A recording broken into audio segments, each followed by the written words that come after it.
करें। Lens maker formula या फिर पतले लेंसों से अपवर्तन। लेंस पतले लेंस से अपवर्तन है ना, इंग्लिश में क्या बोलते हैं इसको? Lens maker formula. ध्यान रख लेना, बहुत इंपॉर्टेंट फार्मूला, ध्यान रख लेना, एग्जाम्स के लिए बहुत इंपॉर्टेंट है। लेंस मेकर फार्मूला पूछ लेगा वो, या वो पूछ लेगा पतले लेंस से अपवर्तन समझाइए। तो पतले लेंस से अपवर्तन देखो किस तरीके से होगा। सबसे पहले तो अपने को इसका डायग्राम बनाना आना चाहिए। क्या बनाना आना चाहिए भाई? डायग्राम। अच्छा, अपवर्तन तो समझते हो ना सारे लोग? कैसे समझते हो अपवर्तन? सर अपने मार्क्स से विचलित हो जाती है। अपवर्तन का मतलब है कम से कम कितने माध्यम होने चाहिए? दो माध्यम होने चाहिए, है ना। तो पतले लेंस से अपवर्तन देख रहे हैं हम लोग। तो देखें क्या किया हम लोगों ने, चित्र बनाना सीख लेना भाई। ये क्या ले लिया? एक उत्तल लेंस ले लिया मान लो। रोजा चित्र थोड़ा बेहतरीन बना दें।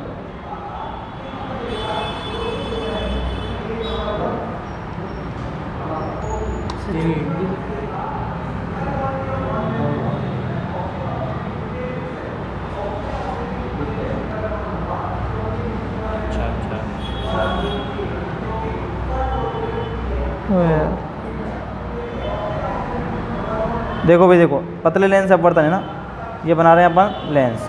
ये लेंस बनाया, उत्तल लेंस, ठीक है। इस लेंस से क्या देखना है अपने को? अपवर्तन देखना है। तो कैसे करेंगे? मान लो यहाँ पर क्या रख दिया हम लोगों ने? ऑब्जेक्ट, पॉइंट ऑब्जेक्ट लेना है, ये लिख दिया ओ। ये वाला माध्यम है हमारे पास में हवा, ये क्या है बताओ? गिलास। वापस से क्या है? एयर। एयर और दोनों तरफ एयर है, यहाँ पर भी एयर है और यहाँ पर भी एयर है। तो एयर वाला माध्यम कैसा होता है हमारे पास में बताओ? विरल। ये वाला विरल माध्यम है, ये भी विरल माध्यम है। और यहाँ पर क्या है बेटा? ये कांच। कांच का मतलब ये हो गया सघन माध्यम। माध्यम का कुछ ना कुछ अपवर्तनांक होता है या फिर रिफ्रैक्टिव इंडेक्स, है ना। तो एयर का रिफ्रैक्टिव इंडेक्स या अपवर्तनांक मान लेते हैं अपन कितना? Na मान लो, आसानी रहेगी। गिलास का मान लेते हैं Ng और एयर का वापस से Na। बात आ गई? समझ में नहीं आ गई? अब देखो इसका चित्र बनाना या फिर रे डायग्राम जिसको बोलते हैं। चित्र समझ में आ गया तो आसानी हो जाएगी हमारे को। देखो ये ऑब्जेक्ट है। अच्छा, इसको मान लो बेटा सरफेस 1 और इसको क्या मान लो आप? सरफेस 2।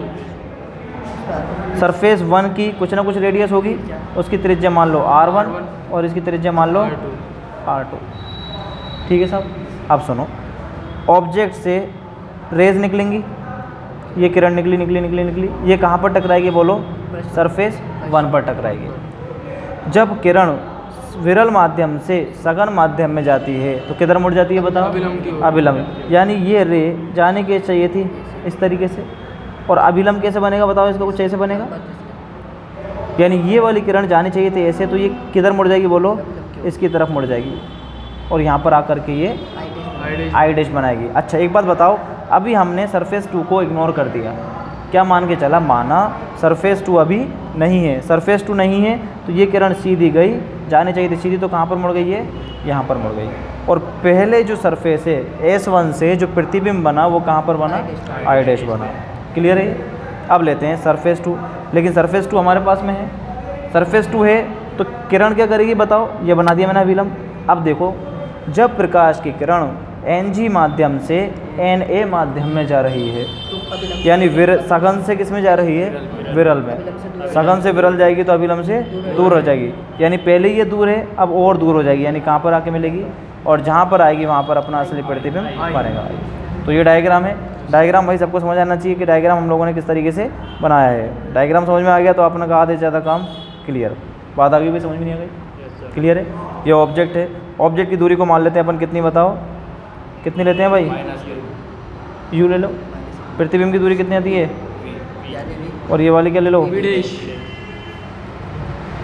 यहाँ तक क्लियर है भाई? अच्छा, अब लिखेंगे इसके बाद हम लोग, जो मैंने बोलता गया वो थ्योरी लिखनी है थोड़ी सी। माना एक उत्तल लेंस है जिसकी एक पृष्ठ S1 है तथा दूसरी पृष्ठ कौन सी है? S2 है। उसके आसपास कौन सा माध्यम है? हवा है। हाँ बोल रहा हूँ, वही लिखना है, कोई नई चीज़ नहीं लिखनी। रटोगे तो भूल जाओगे, रटना नहीं है कुछ भी, जो कर रहे हैं वही तो लिखना है।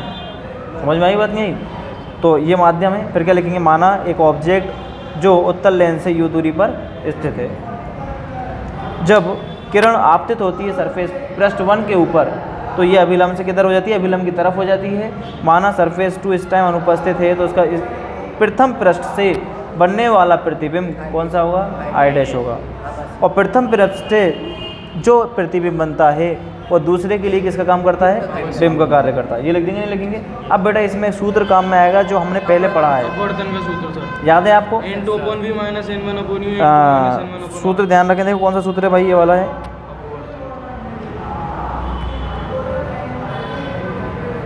देखो, जब प्रकाश की किरण n1 माध्यम से n2 में जाती है तो इसका सूत्र होता है n2/v माइनस n1/u बराबर n2 - n1/r। अगर आपने ये वाला वीडियो नहीं देखा है तो लिंक डिस्क्रिप्शन में है, वहाँ पे जाके देख लो।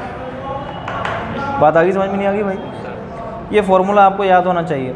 ये वाला डेरिवेशन भी इंपॉर्टेंट है, यहाँ जो फॉर्मूला निकाला था हमने, याद रखना एग्जाम्स के लिए, ठीक है भाई। अब चलो, अब देखो कैसे करना है अपन। ये जो ये आया, ये एक ही पृष्ठ से था। कौन सी पृष्ठ से था?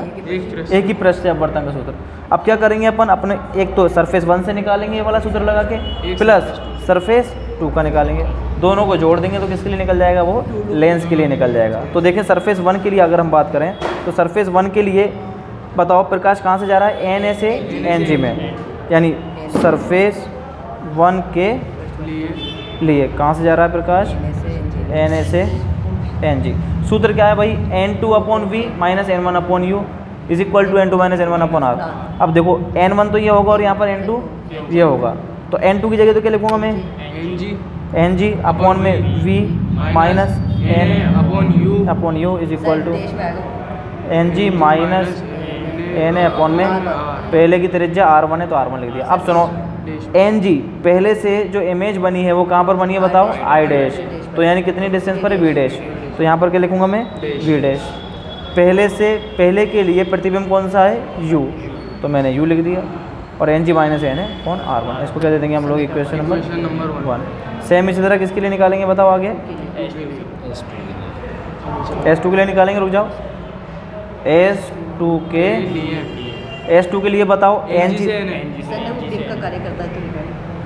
हाँ आप लिखेंगे ng से n है। बात आ गई समझ में? सूत्र लगा दो, n2/v, n2 की जगह क्या आएगा बोलो, a अपॉन में v minus ng/u is equal to na minus ng/में r2। अब सुनना इधर, na/v प्रतिबिंब कौन सा बनना है दूसरी सरफेस से, v बन रहा है, सही है। लेकिन यहाँ पर u नहीं आएगा बेटा, यहाँ पर u नहीं आएगा। यहाँ पर हम एक लाइन लिखेंगे कि पहली पृष्ठ से बनने वाला प्रतिबिंब दूसरी पृष्ठ के लिए आभासी बिंब का कार्य करता है। इसका मतलब यहाँ पर क्या आएगा, v डैश आएगा। समझ गए, u की जगह क्या आएगा यहाँ पर, v डैश। भाई क्लियर है यहाँ तक? इक्वेशन नंबर 2 फिजिक्स हो गई ख़त्म, मैथमेटिक्स बस इतनी सी फिजिक्स है। अब मैथमेटिक्स सोल्व करके पता ही नहीं चलेगा कब अपना उत्तर आ गया। क्या करना है बेटा, अपने को इक्वेशन 1 और 2 को ऐड कर देना है। 1 और 2 को ऐड कर देंगे तो अपना सॉल्यूशन अपन के पास मिल जाएगा। तो क्या करना है, समीकरण 1 तथा 2 को जोड़ने, LHS पार्ट एक तरफ जुड़ेगा, तो ng/v डैश माइनस na/u, एक तो ये ले लिया, प्लस इन दोनों को लेंगे na/v minus ng/v dash is equal to ng minus n/r1 plus na minus ng/r2। भाई किस किस के समझ में नहीं आया पीछे बेटा, आगे के सबके समझ में क्लियर है बेटा? बता दे आज, देख ले। अब देखो जो निकाल कटेगा, काटने वालों को काट दो। देखो कौन कौन गया, ng ये जाएंगे भाई, प्लस वाला पहले लिख लूँ, अच्छा लगेगा, खाली यही रीज़न है। na/v देखो सुनना, एक काम करते हैं, यहाँ पे ng माइनस एन है ना, तो इसको भी हम ng माइनस एन करेंगे। क्यों? जिससे ng एन को एक साथ रख सकें। तो यहाँ से माइनस का साइन मैं कॉमन लेता हूँ, तो एन तो किसका हो जाएगा, माइनस का ng किसका हो जाएगा, यानी ये क्या हो जाएगा, अपॉन में। भाई इस वाले स्टेप का ध्यान रखना, यहाँ पर मैंने क्या किया है, समझेगा? नहीं समझा क्या? पूछ ले तो, भूत बन के क्यों बैठा है? सर उल्टा दिख रहा है थोड़ा सा। यहाँ से अपने को माइनस साइन कॉमन लेना है। क्यों लेना है? क्योंकि हम भाई ng na n वाली टर्म को एक साथ रखना चाहते हैं, ठीक है। क्यों, अब देखो समझ आएगा। अब यहाँ से देखो ऊपर से क्या कॉमन आ रहा है, बोलो क्या बचा, 1/v minus 1/u is equal to N G minus N A, ले लो कॉमन, ले लिया N G minus N A common, 1/r1 minus 1/r2 N A यहाँ मल्टीप्लाई हो रहा है इस पूरे से, इसको उधर ले जाएंगे तो डिवाइड हो जाएगा, 1/v माइनस 1/u इनटू में 1/r1 माइनस 1/r2। क्लियर है भाई, देखो आगे 1/v माइनस 1/u, इसको अलग कर लो, N G upon N A minus into में एन ए से एन ए चला गया, 1/v माइनस 1/u, ये चला गया कितनी बार, 1 बार, तो is equal to N G upon N A minus 1 into में 1/, चाहो तो इसको ऐसे भी लिख सकते हो, चाहो तो यहाँ भी छोड़ सकते हो, यही लेंस मेकर फॉर्मूला है, चाहो तो एक स्टेप और बढ़ा सकते हो, 1/v 1/u, इसको के एन ए एन जी, हाँ ऐसे लिख सकते हैं इसको, है ना, minus 1, this is the lens maker, या फिर पतले लेंस से अपवर्तन। मैं बात आ गई, समझ में नहीं आगे बताते, पतले लेंस से अपवर्तन, बता दे, क्लियर है क्या यहाँ तक, आगे समझ में। अब इसी के आगे अगर पतले लेंस से अपवर्तन पूछता है तो अपने को यहाँ तक ही करना है। दूसरा, अब वो पूछ ले कि लेंस सूत्र निकालो, क्या निकालो, लेंस सूत्र, तो लेंस सूत्र के लिए कौन सी कंडीशन लगाएंगे बताओ, फोकस हाँ, इसको क्या दे दूंगा मैं, समीकरण नंबर 3। अगर लेंस सूत्र पूछता है तो आगे निकालेंगे, क्या मानेंगे बताओ कंडीशन, जब बिंब फोकस हो, अनंत पर हो, हाँ, यदि बिंब अनंत पर हो, यानी बिंब दूरी क्या हो, अनंत, तो प्रतिबिंब कहाँ पर बनेगा उसका, फोकस पर, प्रतिबिंब यानी v बराबर f पर बनेगा। तो देखो इस वाले सूत्र में 1/v, v की जगह क्या लिख दूंगा मैं, f माइनस 1/u, u की जगह is equal to N G minus N A minus 1/r1 minus 1/r2। Clear है भाई, 1/f माइनस 0 यानी 0 हो गया,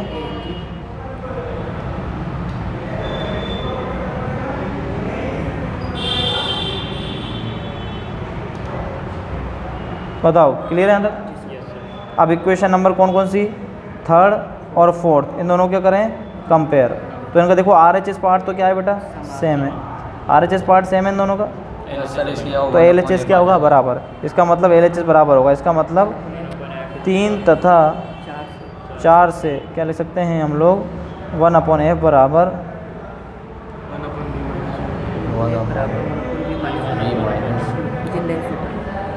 ये क्या आ गया तुम्हारे पास में, इसको बोलते हैं लेंस सूत्र।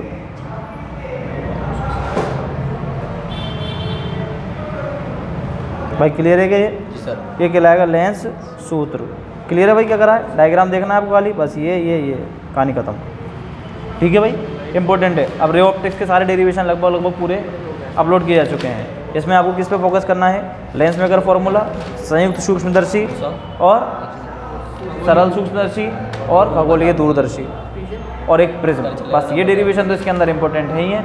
दूसरा क्या देखेंगे हम लोग, गोलीय पृष्ठ से अपवर्तन। क्लियर ना, आप फिर वो लेंस मेकर सूत्र, कॉम्बिनेशन ऑफ लेंसेज वो देख सकते हो, है ना, सबकी वीडियो डाल रखी है भाई। क्लियर है ये, हटा दें इसको।